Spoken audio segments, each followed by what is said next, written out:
경남 산청, 이곳에 덕천서원이 있습니다. 1576년 남명 조식 선생의 학덕을 기리기 위해 문인들이 세웠습니다.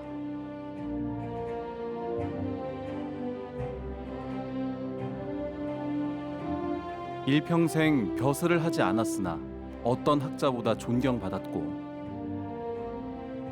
끝끝내 초야에 묻혀 살았으나 누구보다 세상 일에 정의로웠던 선비. 오늘 그 흔적을 되짚어보며 우리에게 필요한 시대 정신을 찾아봅니다.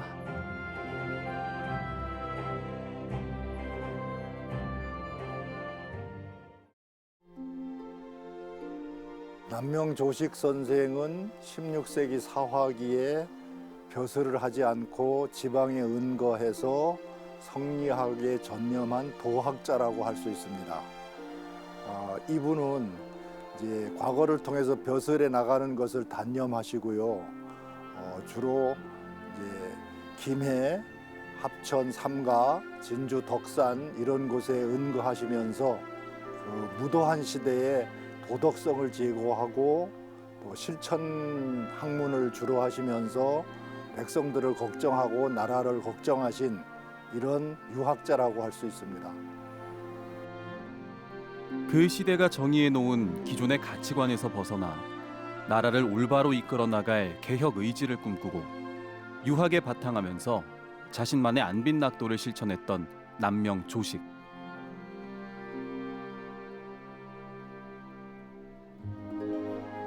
그런 선생이 말년에 터를 잡은 곳, 그곳이 바로 경남 산청이었습니다. 지리산의 기상이 좋아 지리산을 닮고 싶어 했던 남명 선생은 지리산이 올려다 보이는 산천제에 기거하며 수많은 제자들을 길러냈고 이곳에서 72의 생을 마감했습니다.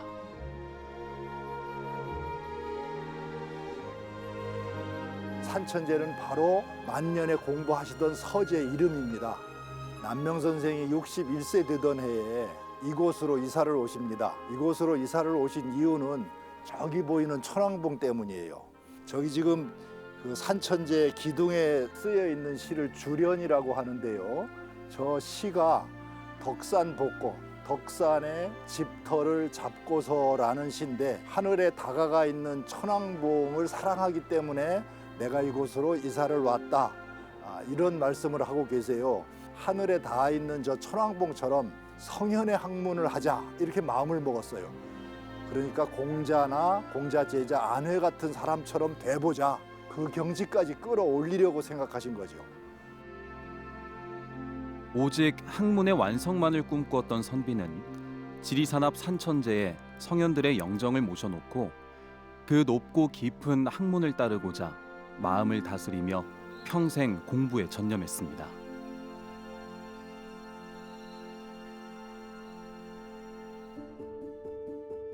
이런 남명 선생의 뜻을 기리고자 지난 2004년 남명 기념관을 지었습니다.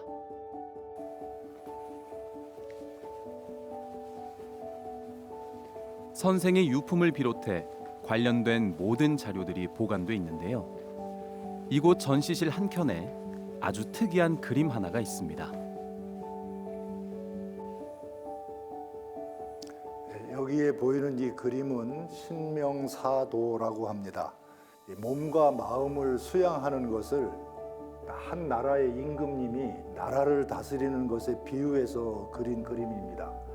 가운데 보시면 태일군이라고 되어 있는데 임금인데 저게 사람의 마음을 의미하는 거고요. 그 옆에 천덕과 왕도가 있는데 이것을 한 개인에 비유하면은 심성을 수양해서 덕성을 드높이는 공부가 천덕이고요.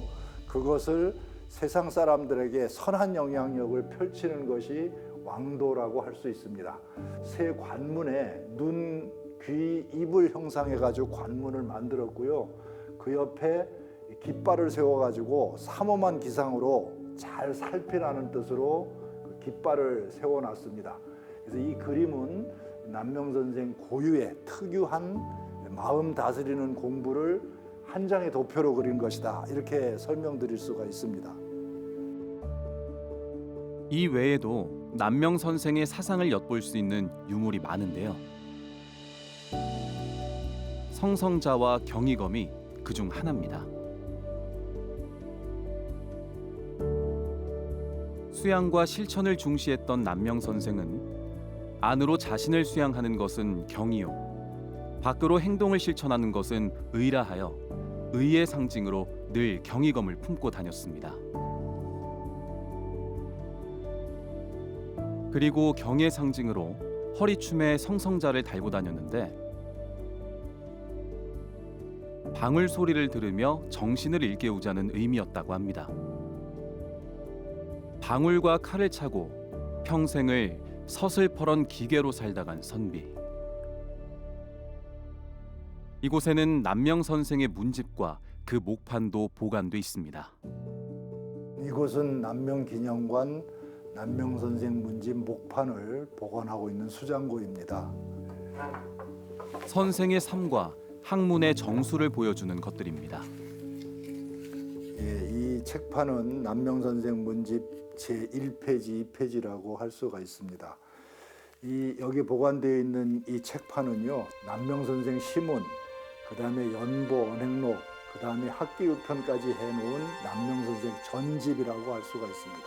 남명선생 문집은 남명선생이 돌아가시고 나서 1600년대 초기에 시하고 문하고 산문하고 모아가지고 남명선생 문집을 제일 먼저 만들어요. 지금 이 책판은 이제 남명선생 시문집 제일 앞에 나오는 권일의 원천부라는 글인데요. 한 페이지에 10줄이 들어가고요. 한 줄에 20글자씩 들어가는데 이건 18글자씩 들어간 10줄짜리 이제 한 페이지입니다. 이게. 그래서 이제 가운데는 화문이 이렇게 있는데 이 두 페이지를 지금 한 책판으로 만든 거예요. 지리산의 아름다움을 노래하는 시에서부터 독서기를 모아놓은 문집, 조정의 부정부패에 직언하는 상소까지 185장의 목판 속에 모든 것이 담겨 있습니다. 남명 선생이 쓴 글 중에 미람부라는 글이 있어요. 그 글의 핵심은 백성은 물이고 임금은 배다. 물이 썩이 나면 배를 전복시킬 수가 있다. 백성들이 어려운 문제 이런 것들을 가감없이 임금한테 전달할 수 있으면 전달하고 이 위정자들한테 권고할 수 있으면 권고하는 백성이 근본이 되는 나라, 근본이 튼튼한 나라 이런 것들을 굉장히 염원하셨기 때문에 오늘날 우리들한테도 그 시대 정신을 일깨워주는 말씀이 아닐까 이런 생각을 해봅니다. 경과 의를 중시한 남명 조식 선생. 그가 남긴 사상은 유산이 되고 그 유산은 소중한 가르침이 되어 오늘을 사는 우리에게 삶의 의미를 돌아보게 합니다.